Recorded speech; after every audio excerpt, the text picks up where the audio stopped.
Welcome to the Positive Sports Podcast. I'll be your host this evening, Ed Montana. Alongside me today, my compadre, my brother, Alex. How you doing? Much better today. Not hungry. You won't hear any stomach growlings or Thank goodness. That was anything of that nature. distracting last week. Yes. So, what's going on, man? Nothing, man. Nothing? Spent all weekend out at a baseball tournament, roasting my ass off watching 13-year-olds play baseball. That's a good time. No, it was. It was a good time. My son played well. The team played well. They didn't win the tournament, but 22 teams in the tournament. You end up in... 22 teams. I think they ended up officially they ended up 7th. It's not bad. That's March Madness. Yeah, these tournaments get huge. That's a lot of teams, though, for a weekend.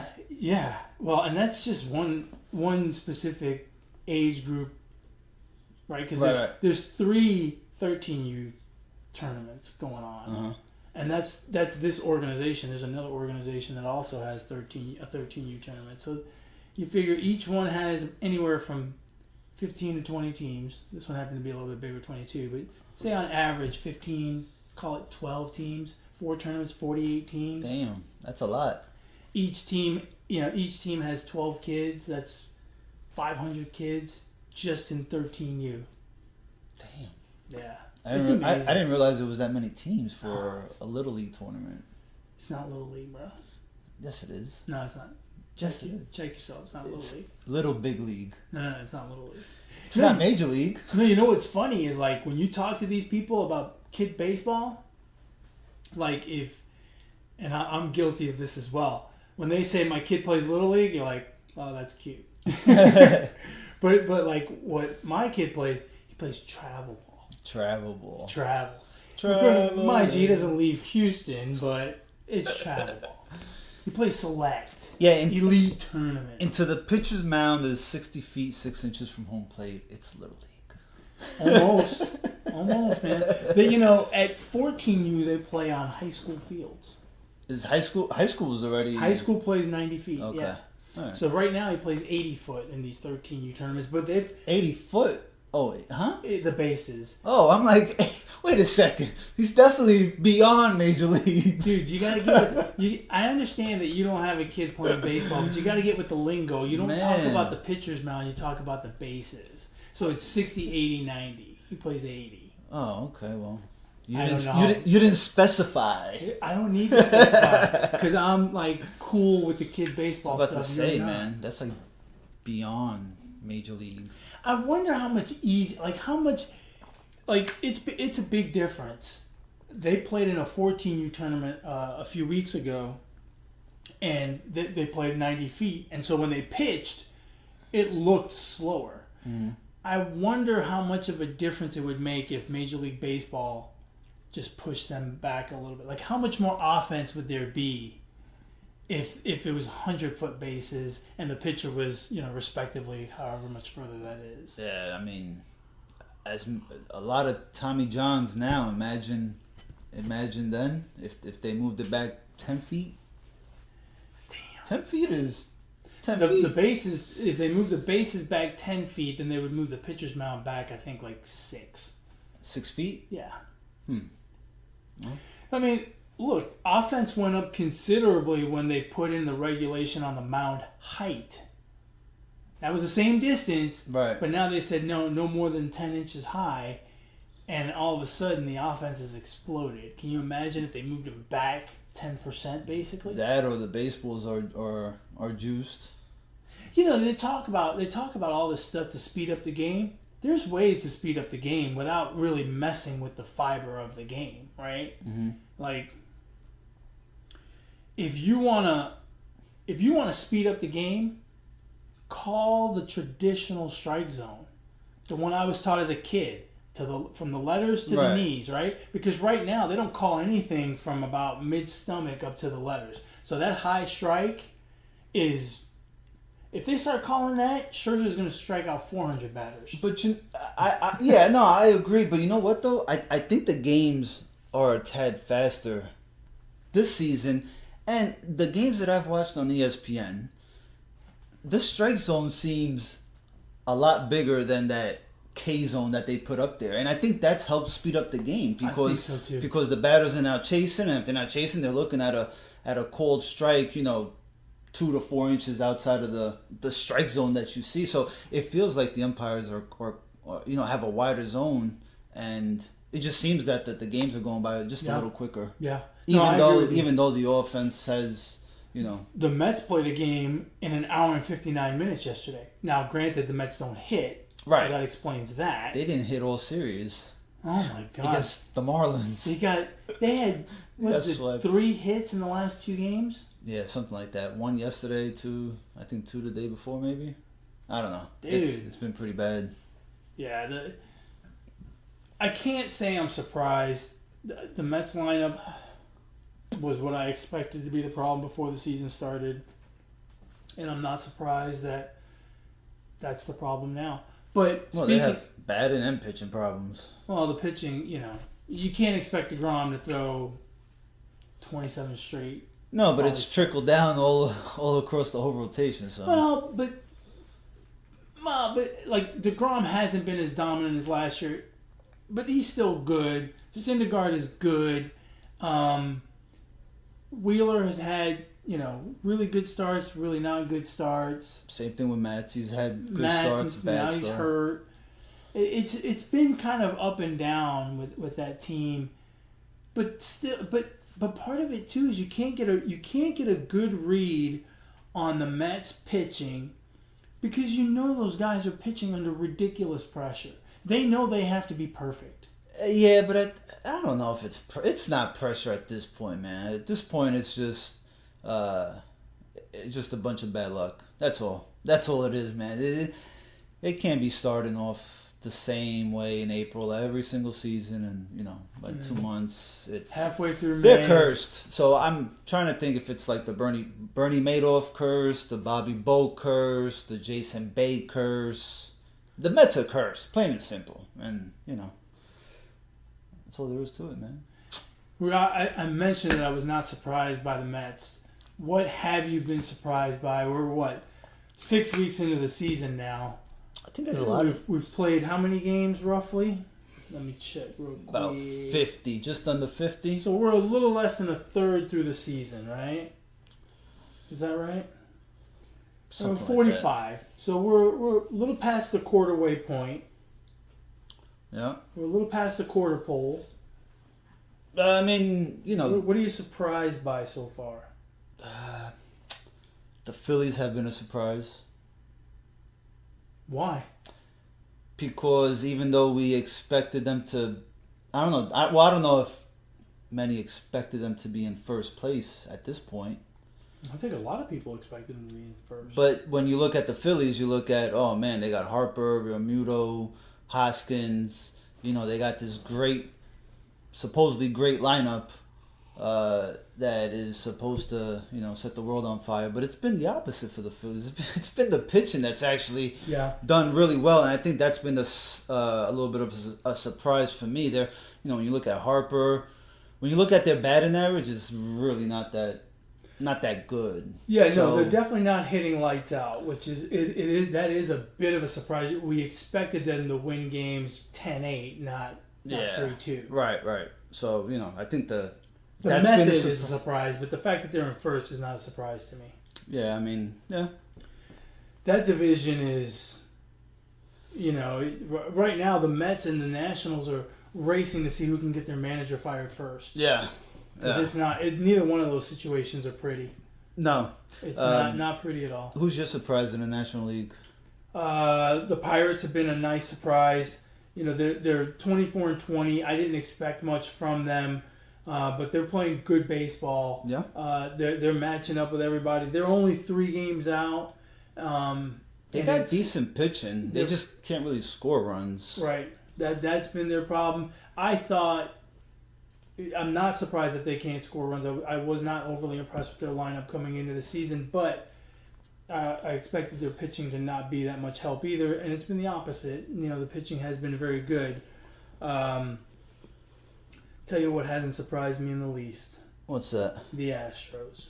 Yeah? The Astros have the look of a World Series team.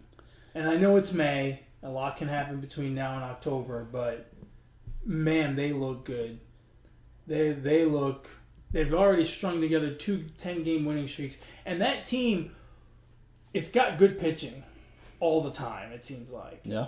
But when they get hot with the bats, whew. I'm a little scared of the Astros because, you should be. Altuve had an injury earlier this season. Correa, now Springer's down. They seem like they can put it together and just get by, but man, when we're down, 140 games, 162nd game, I don't know if the long seasons might take a toll on them. Yeah, and look, I think it's true of every season, of every champion in every sport. You got to have a little bit of luck, right? Yeah. And part of being lucky sometimes is avoiding that big injury. And, last year they lost Correa for a big stretch of the season, and when he was there, he wasn't quite the same, and it showed. They just weren't quite at that level. And the Red Sox on the other side, right, had none of those problems. Other than Sale having a short stint on the IL, they were pretty much injury free. The IL. Have you gotten used to saying the IL? I can't. I just said it. I can't. It's the DL. It's the disabled list. That's the injury. They're not disabled. Do they get a handicap placard when they're on the DL back in the day? I don't know. They should, That's a good question. Part of making it to the World Series, part of winning a World Series is having a little bit of luck along the way. And, the Astros, that might be the luck that they need, is to avoid that key injury. Possibly. Now, this, to me, is the biggest... I thought you were going to mention this team, but this, to me, has been even a far more surprise. The Chicago Cubs. I mean, they swept the Cardinals about 3 weeks ago, completed the sweep on ESPN Sunday night, and they've been on a freaking tear. I mean, an absolute tear. I looked at their stats like a couple weeks ago, and they were ranked first in not first, but top 5, top 7 of every offensive category. Jason Hayward all of a sudden remembers how to play baseball. Baez is still playing good baseball. I mean, Chris Bryant, he looks to be in MVP form, man. Yeah, well, he's healthy for the first time in a couple seasons. Right. I think that's key. You'll remember when we did the preseason show, we talked about it, and I said this at the time. I think talent for talent, they're as good as anyone else in that division, if not better. We just didn't trust them. We didn't trust them to stay healthy. We didn't trust them to pitch well. We didn't trust them to make it through. Now they're showing us that they can be trusted. Right. Their pitching staff is doing well, and everyone's healthy. That's a big plus. Because look at other teams. But for how long can we trust them? Well, I mean, look, again, you never know. Right? Injuries are a part of the game, but you never know when they're going to come up unless you're the Mets, in which case they come up all the time. Or in this case, or this season, the Yankees, right? There's another team that's been bit by the injury bug. But the Yankees have what injury bug? They don't have an injury bug. They just have backup players playing every day because I don't know how the hell they're doing it. Smoke and mirrors, man. But they're a half game up. They've got the third best record in the American League. I mean, they're doing great. The other team who is not a surprise because I picked them to have a good season. Who's that? The Twins. The Twins are looking like the real deal. Yeah. Again, excellent pitching on their part. Well, I don't know about the real deal. They always... Not always. They always, take a tailspin at the end. Dude, they're up 4.5 on the Indians. Indians are playing better though. They started off a little rough, but they're playing better. Indians are gonna catch them. You think so? Yeah, I have a feeling. I don't know. I don't know that the Twins can keep this up all year long. I don't know. I think the Twins are for real. So the Cubs and the Phillies start a series tonight. That should be a good series. That would be a good series. Which one of those two keeps us up? Both of them. You think both of them? Both of them. The Cubs, because I think I don't think they're going to get the injury bug this year. Look, the injury bug makes it around to a few teams every year, and it looks so far like the Cubs are going to avoid it, and I think they're not going to get that rash of injuries that they've gotten in the past. And Chris Bryant really looks like he's healthy, and that's a big plus for them. And if he stays that way, that team's going to be pretty good. The Phillies, look, the Phillies are in first place without real hitting going on in that lineup. You got to believe that hitting is going to get better. And the other thing, too, is they're playing in a division that they're really... I don't want to say they're going to win by default because that makes it sound like they're not a good team. I think they are. But they don't really have any competition there either because the Braves are good, but the Braves still... I'm not sold. No. And the Mets are terrible. Washington is terrible. And the Marlins are terrible. The Braves gave up a few. Their bullpen has been shaky. I was like, man, when do they make that call to Kimbrel? Right? Because they sure can. Heck, they can use both of them actually. Keuchel and Kimbrel are still out there. I think. The Braves. One of them would be, or both of them would be, the perfect fit for the Braves. I think the Braves need them more than anything. What happens if they sign those guys after the trade deadline? Are they still eligible for the postseason, I wonder? I think they just have to make the 40-man roster when they expand in August. So they should. I don't know the exact rules, but I saw an article with Dallas Keuchel, and he says he is not going to take less than market value. Yeah. And at this point, the market, here's the thing. The market is whatever someone's willing to pay. So it doesn't matter that I think my car is worth $2.3 million. If the most I can get for it on eBay is $15,000, then that's the market value. And Kimbrel and Keuchel, and especially Keuchel seems to be much more hung up on the market value thing. They're looking at it from their they're looking at it from their perspective. And Keuchel's argument is, I've won this many games, I've won a Cy Young, I've pitched this many innings, blah blah blah, and so that's worth this. And major league teams are saying you're declining in wins, declining in innings pitched, and it's been 3 years since you won that Cy Young. Your value is this, and there's a huge discrepancy there. Who sets the market? I think... The player contracts, right? They average out, and that's the market? Right. You'd have to look what a similar pitcher to Dallas Keuchel is getting. So that's then that is his market. Just because teams are not willing to match that market, it means that teams want to pay under market value, and that's not what he's worth. But if all 30 teams agree, if he says his market value is $12 million, and no one is willing to pay more than $8 million, the 30 teams set the market. That's his value, $8 million. So the teams set the market?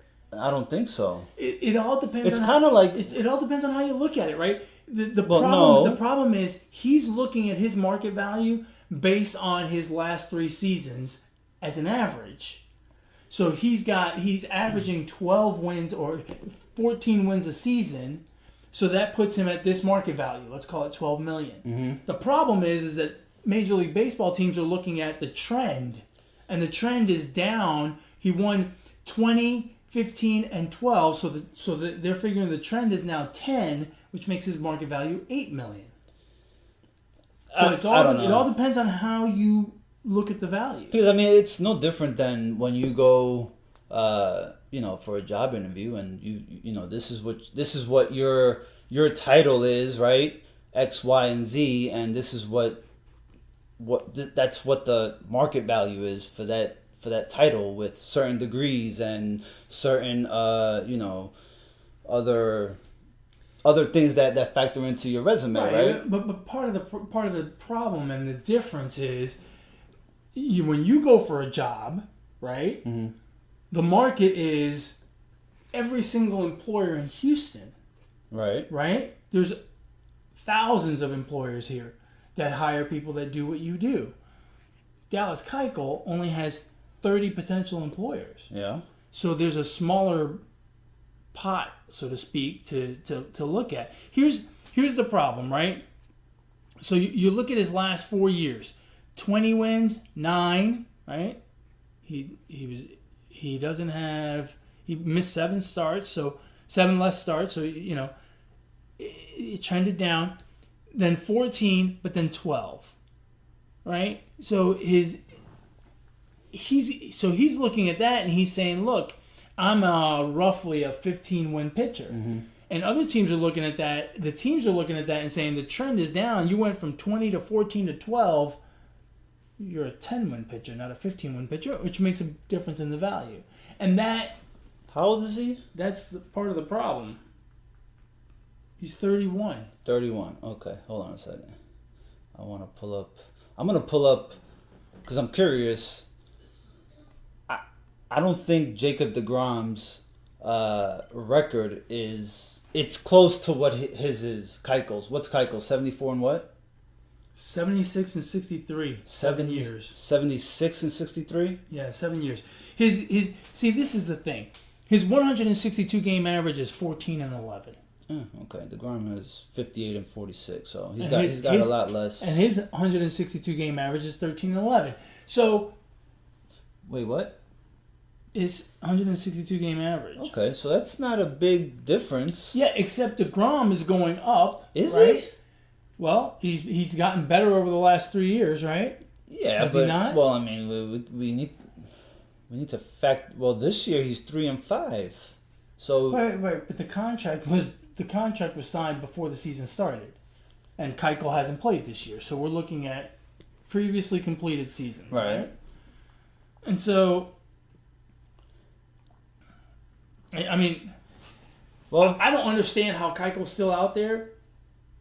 The only thing I can think of is that discrepancy. He's looking at the average of his last 3 of his last 4 years when he was healthy the whole season, and teams are looking at those 3 seasons and seeing the drop and saying, I mean, all of his numbers are deteriorating. All of them.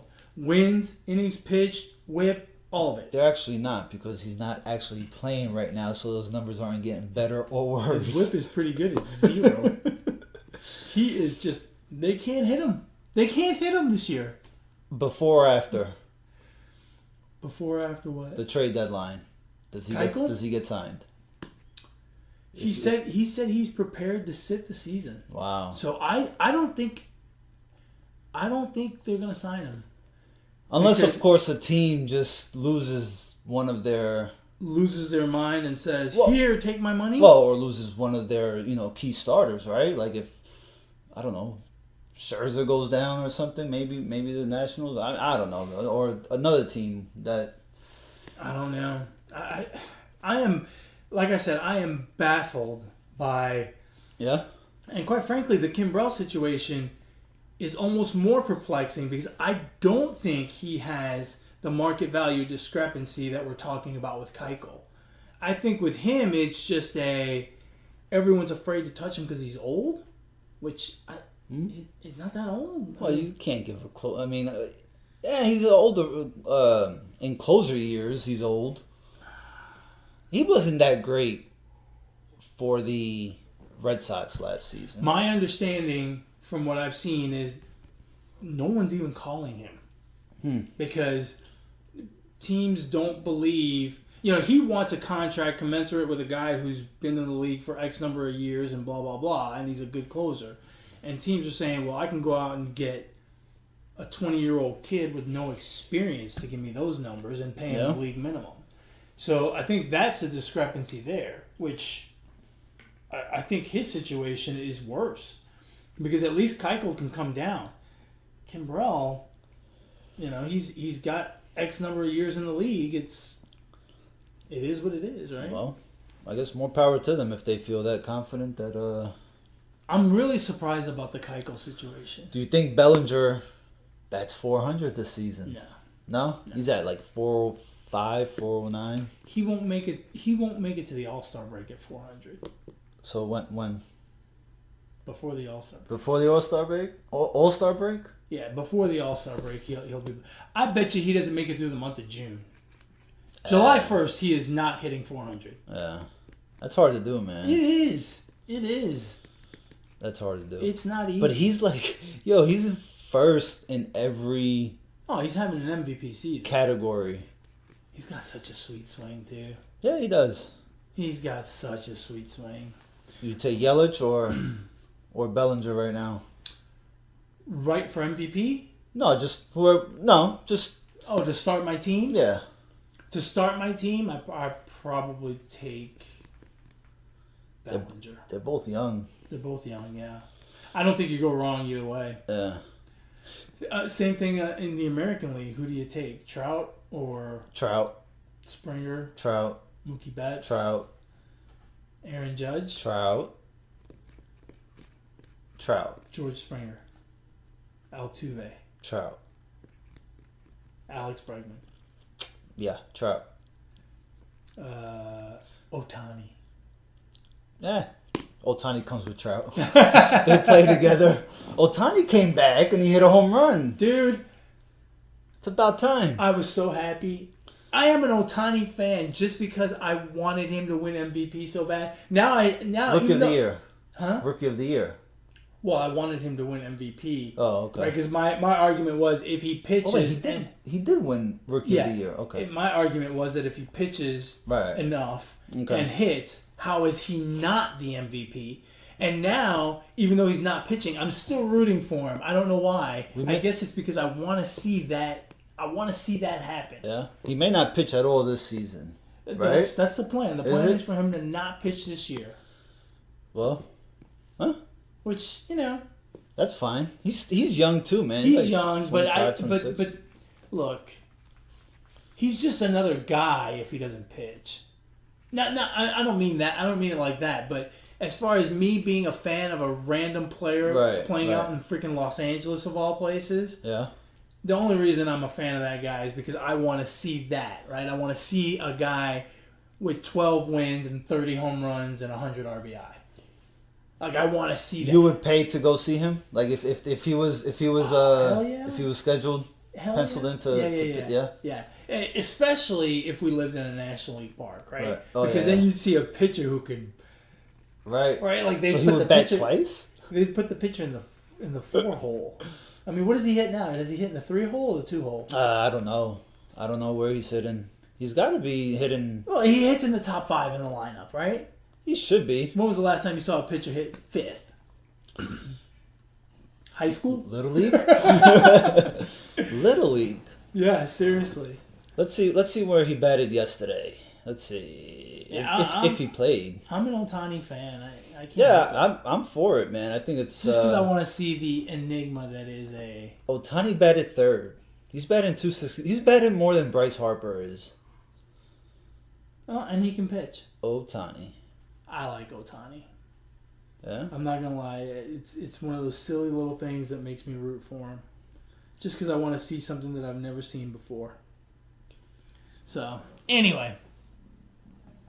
That's more baseball than I thought we'd talk about in the 3rd week of May. Well, it's been overshadowed by... By what? I have no idea. Boxing? Boxing. Did you see Deontay Wilder? I mean, he wasn't joking when I think he really meant it when he says he wanted to kill him. Yeah, and for a moment there, I thought he did. I mean, he folded him up like a chair. I don't think I've ever seen a 200, what was it, 240, 260, something like that. I've never seen a 240-pound man crumple like that. I think he saw his soul leave his body, man. I mean, just the way he punched him was amazing. Shot. You know what's sad? And it wasn't completely clean either. No. If he'd have caught him a little bit lower, I think he might have killed him. But he had so much follow-through on that punch that it was... He hit him right here. If he'd have hit him right here, he'd have taken his head off. Yeah. Yeah, that was crazy. You know what's sad about Wilder, though? Deontay Wilder, is that when the hell are we going to see him and Joshua fight? It feels like... We're not. They're going to take as long as Pacquiao and Mayweather took, and it's a damn shame because, I mean, who else is there left for those two to fight? Tyson Fury. Right, Tyson Fury's in the mix as well. Is he? He's not. Why not? Deontay Wilder didn't beat him. They're ranked 1 and 2. Deontay Wilder didn't beat him, and he's the lineal champion. Yeah, but Fury is not. And by the way, I don't know that I've ever watched Fury fight, nor do I care to watch him fight. But he's not even. I don't hear his name being thrown around there at all. Oh yeah. Is it? Yeah. In when you talk heavyweight boxing, they're trying to figure out how to get those three to fight, and they can't do it because they're all under separate promotional banners. So Fury is signed with ESPN. Anthony Joshua's with Eddie Hearn and DAZN, and Deontay Wilder's with Showtime. They can cross over to the WWF with Vince McMahon. No, I want to see it for real. No, well, that's what I'm saying. He can host. Vince I don't want to see a fake fight. I want to see a real fight. No, it'll be a real fight, but it'll be three-way ladder match. The three of them in the boxing ring. Yeah, but I think we have a better chance of seeing Tyson Fury and Deontay Wilder rematch than we do seeing Anthony Joshua against anyone. Because Eddie Hearn, in my opinion, Eddie Hearn is just keeping his cash cow away because he wants to make as much money as he can. Yeah, well, I mean, that's the only way to make the cash cow bigger. Fighting Joshua and Wilder. I don't know, like, which is bigger, right? Getting 8 $10 million fights, or one $40 million fight that if you win, you can make $100 million on the next one. No. You know what I mean? Like, if he fought Tyson Fury and won, then that Anthony Joshua Deontay Wilder fight would be humongous. See, Fury, they should set it up. Have Joshua fight Wilder, and the winner of that one gets Fury. Because what if one of them? What if has Anthony Joshua fought Fury? No. Okay, so what if one of them does fight Fury and Fury beats them? See, might as well, and then we're not gonna have. I think the next fight that has to be made is Anthony Joshua against either one of them, because both of those guys already took the risk. Mm-hmm. They fought each other, and they ended up tying. They ended up in a draw. So to fight again would be to kill the golden goose for one of them. Yeah. So right now, Anthony Joshua has 2 fights to pick from. If they fight again, Anthony Joshua only has 1 fight to pick from. Yeah, I don't know, man. Did you see I don't know. the other one? Did you see Sage Northcutt? He fought in one championship, MMA guy. I think I seen the highlight. Got knocked out 1 punch, broke his face in 8 places. Damn. I mean, he showed the X-rays. This part of his face looks like a jigsaw puzzle. That's crazy. This side is all smooth. Yeah. And then he's got teeth. And this side looks like a jigsaw. Damn. But the shot he took, oh my God. He hasn't been doing too hot either, has he? Yeah, he did all right in the UFC, and then they let him go. He went to one after. Now he's at one. Oh, well, if he got let go, then he's not doing that great. No, I mean, it was weird because the UFC put a lot of marketing push behind him, and then they said, "No, yeah, you can go." When his contract was over, yeah, you can go test the waters, and he did. Went to ONE FC or whatever it's called. Anyway. Yeah. So now that we've talked about everything but the obvious. What's that? The obvious. The NCAA softball tournament going on. Yeah. You're on your own there. All I know is Michigan's still in it. Well, there you go. Anywho. They're still in the first round or what? It just started? So, what they do in softball and baseball, they have 64 teams, just like they do in basketball. Oh, God. But they put them in 16 4-team regionals. Okay, let's go to basketball. They play, it's pretty interesting. They play a double elimination tournament with these 4 teams, and so then they have 16 teams advance, the Sweet 16, so to speak. They pair those up into what they call super regionals, and they have 8 best-of-3 series. Oh, that's just too much shit. And then the 8 teams that make it out of there go to the College World Series. Okay, gotcha. So it's 8 teams in the College World Series? Yes. For both softball and baseball. I'm sure I won't be watching. I like the College World Series. For softball and... yeah? Nah, I can't get into it. Yeah. I mean, they play with aluminum bats. I don't care what they do. I don't care. I'm not like you. I'm a junkie. I'll watch anything. I mean, I just do not care. I will watch any sport. So the playoffs in basketball are going on. What kind of basketball? The EuroLeague? The NBA playoffs. The Baltic division? The Baltic. They've been kind of boring, these playoffs, huh? These conference finals. I mean, the Warriors up 3-0. The Bucks pretty much dominating 2-1. It's over. It depends on what you enjoy. If you enjoy watching the Trailblazers race out to a 15-point lead just to see the Warriors chop them like a tree in the third quarter and then win the game, it's pretty exciting. Everybody loves a comeback. I mean, Games 2 and 3 were exactly the same. Yeah. I mean, I thought I was watching a replay. Yeah. Saturday night. Only it was in Portland instead of Golden State. Right. Yeah, look, Golden State is showing themselves to be the best team in the NBA, which is kind of what we thought before this whole thing started. Pretty much. And, I mean, what can you say? The Warriors, by not playing well in the second quarter of games 2 and 3, have created their own drama. But other than that,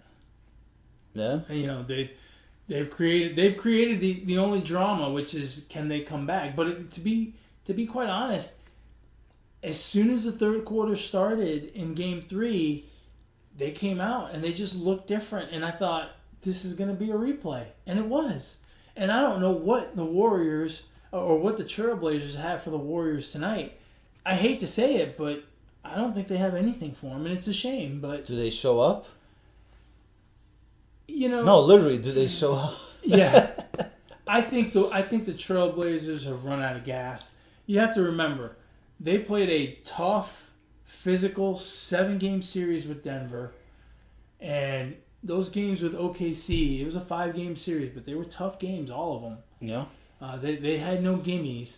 I think they have run out of gas, and Lillard, I think, is not 100%, and it shows. What do you mean he's not 100%? Yeah, he's not 100% that good when in the playoffs. Plain and simple. I can't wait. He's got a rib injury. Yeah, but that happened in game 2. I mean, he's right, which is why he didn't play well in game 2 and did not. Well, play that's well in game 3. Not an excuse at this point.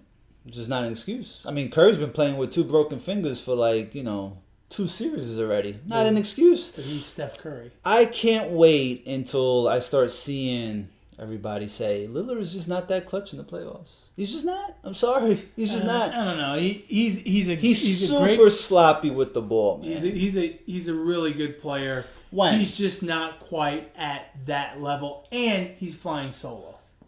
No, he's not. McCollum is playing great. McCollum is playing good. Actually, McCollum is playing good. McCollum is playing better than Lillard is. That's all they have. Oh, then what? I mean. But you got to play with what you have. No, I know. The Warriors don't have Durant. They're playing with what they have. Yeah, but they happen to have Steph Curry and Draymond Green. Yeah, I think we're being. Thompson, I think we're being a little. Iguodala. Yeah, I think we're being too nice to Lillard. Because it's just. I don't know, maybe because he plays out west, or because he's a nice guy and he says the right things and he's loyal to Portland. But I mean.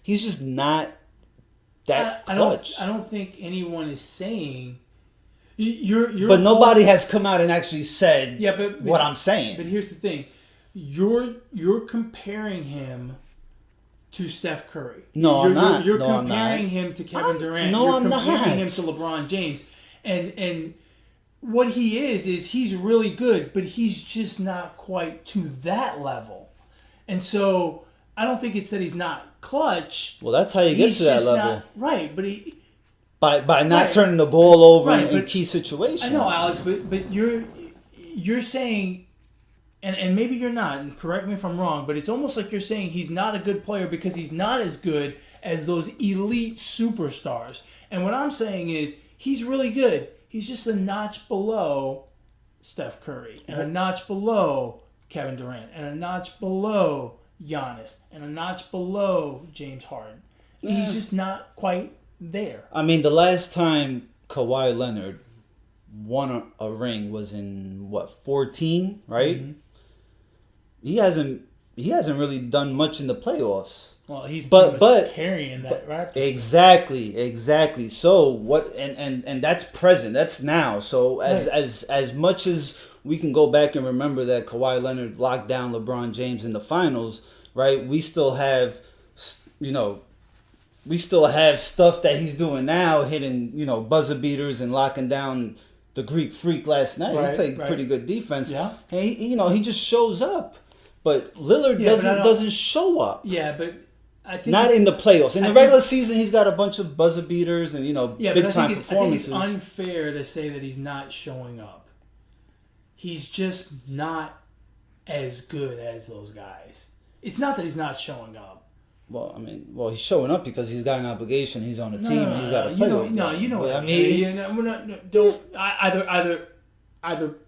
Either play with the words or don't play with the words, but he's not showing up because he turns the ball over. Are you not watching the games? He turns the ball. He turns the ball over, and he makes bad passes. He's not showing up when it counts in the third quarters. When they have the lead going into halftime, he's not doing anything to really rally his team as the leader of the Blazers. Yeah, no. Look, I agree with you. He is not the creme de la creme of NBA stars. You're not going to put him on the Mount Rushmore of current NBA stars. He is a very good. So we give him a pass. I don't give him a pass, but I'm not saying he's the best point guard in the NBA.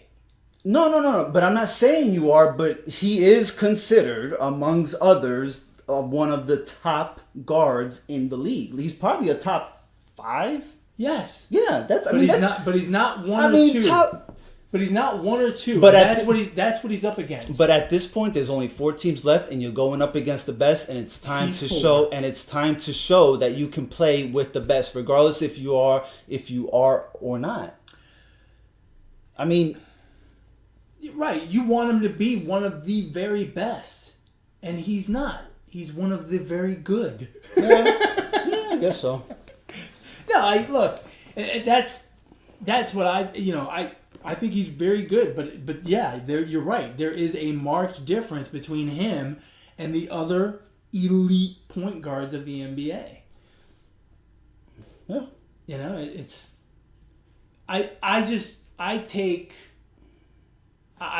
don't think it's right to say he hasn't shown up. He's not as good as Steph Curry. He's just not.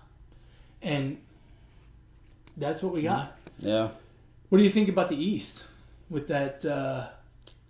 Can the Raptors come back now? They've cut it to 2-1.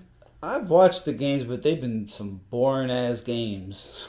I think it'll go 6 or 7 this series. But I think so.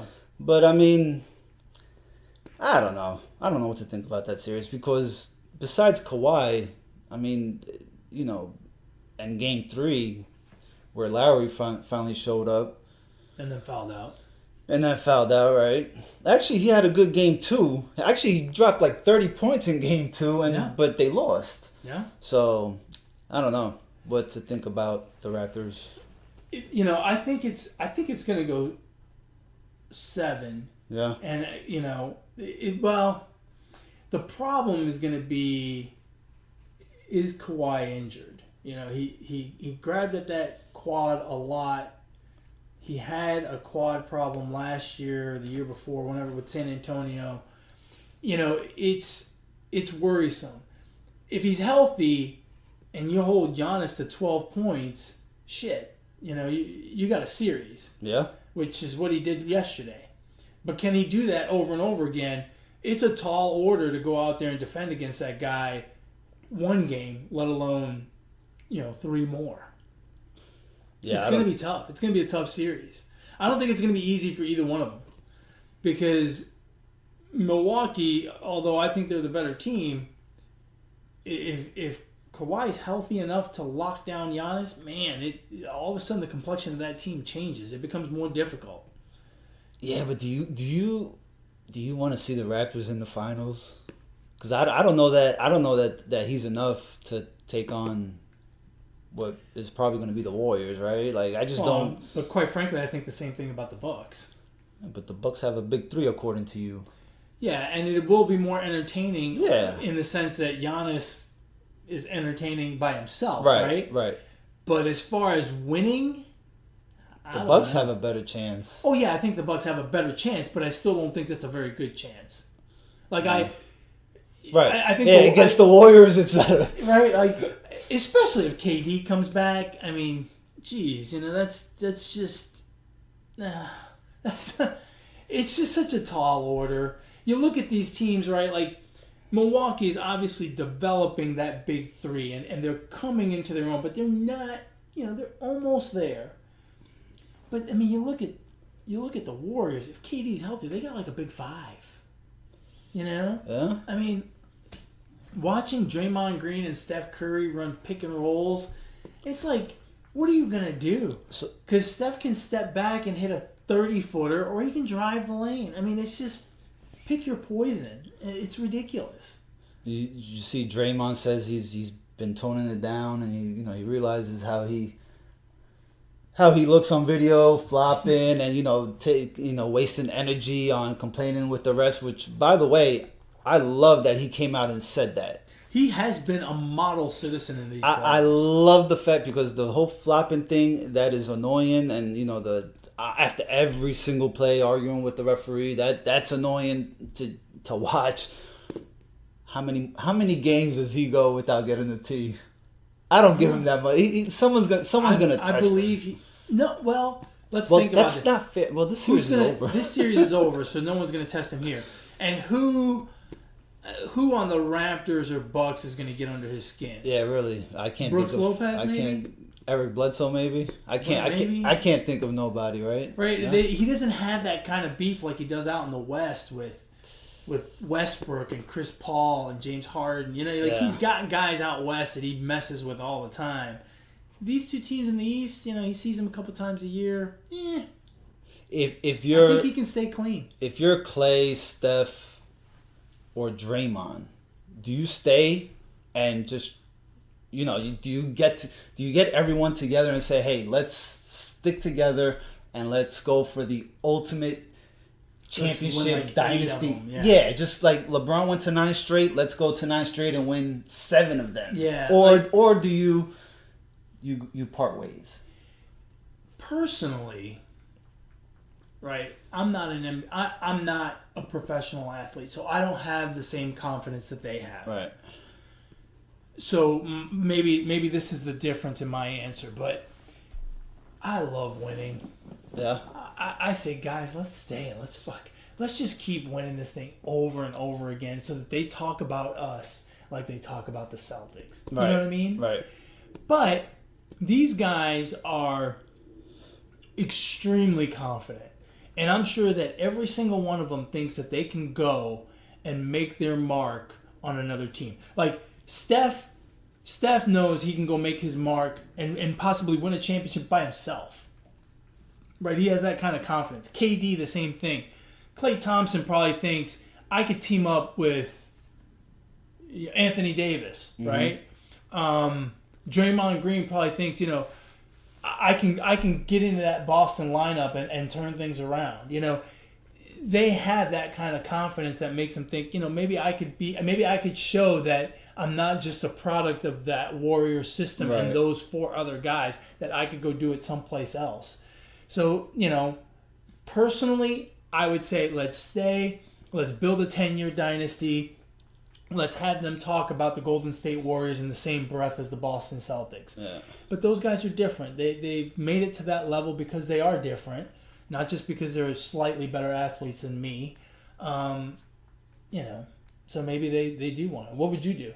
I would stay. It would be, it would be too much of hard work to leave. I'd rather make a cool $140 million than knowing that I'm gonna go to the finals every year. I'm just too goddamn lazy to start my own. That's it. Hey, let's just keep it going. There's no sense to start over. Yeah, same thing with like Steve Kerr. Like, why would you want another job? Yeah, seriously, why would you? I don't know. You think Anthony Davis stays in New Orleans now that the Pelicans have the number 1 pick and could possibly get Zion or what's the guy's name? Ja Morant. Yeah, John Morant. Ja Rule. Ja Rule. Man, I mean, if I was the Pelicans, I would be approaching Anthony Davis and be like, let's work this out, bro. Yeah. Like, let's work it out. Yeah, like what do you want, bro? What do you want? Yeah. You know? How many briefcases do I have to come in with? We're gonna bring you this Zion kid. And granted, it may not be an instant NBA champion in 1 year. Right. But 2 or 3 years down the line, if the guy doesn't blow out his Nikes, I mean, that could be an unbelievable front court. David Griffin is their GM, and so he's all right. Like what he did in Cleveland, obviously, Yeah. and he can possibly build a winner in New Orleans, but I think you got to start with Anthony Davis, see if you can keep him or not. Because you're not gonna, if you trade him, you're not gonna get the same value back. You're just not, because every team knows that Anthony Davis doesn't want to be there, right? So if I'm the Pelicans and I quietly go talk to the Celtics, right? Let's just say about Kyrie Irving, I'm not gonna get Kyrie Irving. I'm gonna get Gordon Hayward, right? Because the Celtics are gonna go, you're coming to me to talk to me about a trade. You're going to offer me Anthony Davis for Kyrie Irving? That's because Anthony Davis doesn't want to stay. How about I give you a lesser piece? Yeah. You know what I mean? So they're not going to get the value back. And there's not that many guys out there that are of equal or better value, right? Like, well, there's probably... The Warriors. Would you trade the Splash Brothers for Anthony Davis? No, not 2 for 1. You wouldn't trade both of them for Anthony Davis? I would trade... Or would you trade Anthony Davis for both of them? I would trade... If I was the Pelicans? Sure. If I was the Pelicans, heck yeah, I'd trade Anthony Davis for both of them. If I'm the Warriors, I might trade one.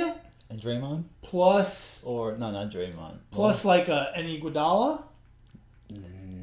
Yeah. Maybe. Just because he's up in age and now he's Klay Thompson and Iguodala for Anthony Davis. If you're the Warriors, I think you do it. If you're the Pelicans, do you do it? No, I need King's ransom for Anthony Davis. But what if he doesn't want to stay? You got to get something for him. Yeah. Well, that's why that conversation had to happen already, right? Oh, I'm sure that conversation happened as soon as they pulled up their little ping pong ball. My one beef with the lottery thing is, when I played the lotto on TV, I'm watching the balls, the ping pong ball. Why can't the NBA fans get the same? Yeah, why can't they see it happen? Because how do we know this is not rigged? How do we know Adam Silver doesn't like the Knicks? He doesn't. Right? Otherwise, the Knicks would have gotten the basketball gods don't like the Knicks. No, it has nothing to do with the basketball. No? It has to do with Adam Silver. Adam Silver? He doesn't like Tim the Knicks? Donaghy's out there somewhere fucking it up for the Knicks. I mean, ever since God, Patrick the Knicks Ewing's... can't even win the Knicks can't even win the lottery. I mean, yeah. Well, Phoenix ended up even worse. They ended up 4th. And they were worse worse than the Knicks. Oh, yeah, that's right. That's right. Well, it's a lottery. That's why it's called a lottery. Yeah, I guess. All right, man. You got anything else? Nah, man, that's it. I'm done. You want to wrap this up? You got a shout out? Probably not. Anthony Hardaway is my shout out. He's coach of the Memphis Tigers, college basketball. Last season was his first season with the Memphis Tigers. He's managed to get 2 5-star recruits and 1 4-star to commit, and he's got like others that have, that are highly recruited. I think with the letter of intent, to sign. So what he's done, and one of the players that he got to commit was a Duke recruit. So he's doing something right. Yeah, what he's doing with the Memphis program is pretty neat, especially because if you're as old as I am, you remember Anthony Hardaway playing in the NBA with the Orlando Magic and Shaq, and his career being cut short by injuries. So he seems to have found his life after basketball, which I think is pretty cool, and doing something for his alma mater. So what's really impressive about that is because of where he is, Memphis, Tennessee, his biggest rivals are two national powers in Kentucky and Louisville. Right. And Kentucky, with Calipari, who's been swooping up players that go one and done all the time, it's impressive what he's done. And Louisville, who's giving away strippers and pizza and beer, it's tough to recruit in that area, and it's tough to recruit to come to that area, right? If a kid's willing to go to that part of the country, they're going to go to Kentucky or Louisville. Those are the bigger names. So the fact that he's doing it there makes it even more impressive. So I've been very impressed. Makes you think if the Tide, the whole structure or powerhouses in college basketball is going to change, right? Because you might have some players that don't want to commit to these schools that have scandalism attached to them, and it may make them, draw their attention to these other schools, these second tier, third tier schools, and kind of build them up. And in basketball more so than in football, where you could have one season and go pro. You don't have to be there for 4 years like in football. 3 years. And look at Ja Rule, John Morant, right? Yeah. Murray State. And he's going to be a top 5 pick. Oh, yeah. That's going to, basketball, college basketball over the last 10 or 15 years, those mid-major schools, they're pulling in a lot of good talent, and they've really leveled out the playing field quite a bit. So, agreed. But the fact that he's doing it so close to those two national powers, those blue bloods, right, of college basketball makes it even more impressive. True that. My shout out goes out to a guy that I've shouted out before. Brooks Koepka won the PGA Championship. He won wire to wire. He had a 7-stroke lead at one point. The guy is... This is what I don't understand about golf. I don't understand how a guy can be that dominant for 4 days and not win every major, right? Yeah. You think if a guy is that dominant where no one gets to within a stroke of him on Sunday, or I think for a minute Dustin Johnson was actually 1 stroke behind, you would think that guy is a shoo-in to win the next big tournament. Yeah. Especially on a course like Bethpage Black, which is not an easy course. You're talking about narrow fairways, ridiculous rough, and then the winds came on Sunday and they had, greens that looked like they were putting on a hardwood table. It's just amazing to me. And the guy was just, pardon the pun here, but he was masterful. Yeah. And I don't mean masterful like he won the Masters. I mean masterful like he won the PGA Championship. It was no contest. And that's not the first time he's done it. He's won majors before in the same type of fashion. And how the guy doesn't... He only shows up for majors. No, he plays well. He plays well in the FedEx Cup. But he's only been winning the majors, right? Yeah, he wins won others. He wins other tournaments, yeah. The guy's just a phenomenal golfer. Tiger Woods had a rough Thursday and Friday, not around for the weekend. So Brooks Koepka is is more clutch than Dame Lillard. How about that? And I saw a pretty cool picture. Brooks Koepka and his girlfriend in New York. One of the celebs he ran into, Saquon Barkley. Really? I thought that was pretty neat. Cool. So anyway, hopefully Barkley didn't get jinxed. No, not at all. So with that, we've come to the end of another episode, podcast 75, number 75. Any famous 75s? Long. Howie Long. Yeah, that's the Mean Joe Green. Ah, that's a good one. One of the great ones. That's a good one. We've come to the end of 75. 75. Go ahead. 3/4. Okay. Yeah, 3/4 of a dollar. 7 dimes and a nickel. There you go. See. It's the only way I could do math when I was a kid is when they brought in the change. Boy, I could add. Once they brought in the money, I was an adding machine. Put it in my pocket. Yeah. Thanks, Teach. I learned. That's right. If you want to reach out to the show, you can do so via email. Email the show at positivesports10@gmail.com. Positivesports10@gmail.com. If you want to get a hold of me, you can do so via Twitter at eMontana21. If you want to get a hold of this guy, via email, positivesports10@gmail.com. Positivesports10@gmail.com. Excellent. or if Brooklyn Gaucho won on Twitter. Nah. Brooklyn Gaucho's dead, man. No, he's not. We gotta. I saw him on there earlier. Yeah, but he pops spotty. up. Yeah, he's spotty. We need to. We're gonna roll out a new moniker pretty soon. Oh, really? Yes. Oh, I'd be curious to see that. I've been thinking about Brooklyn Gaucho 5. I've been thinking about a new moniker for myself as well, but I'm just not that creative, so I'm gonna stick to Montana 21. Me neither. That's why it hasn't. As always, thank you very much for joining us. We appreciate spending the time with you and sharing our thoughts. You're more than welcome to reach out to us and share your thoughts back. And That's right. is a wrap, folks. As always, ignore the negativity. Be the positivity. Peace.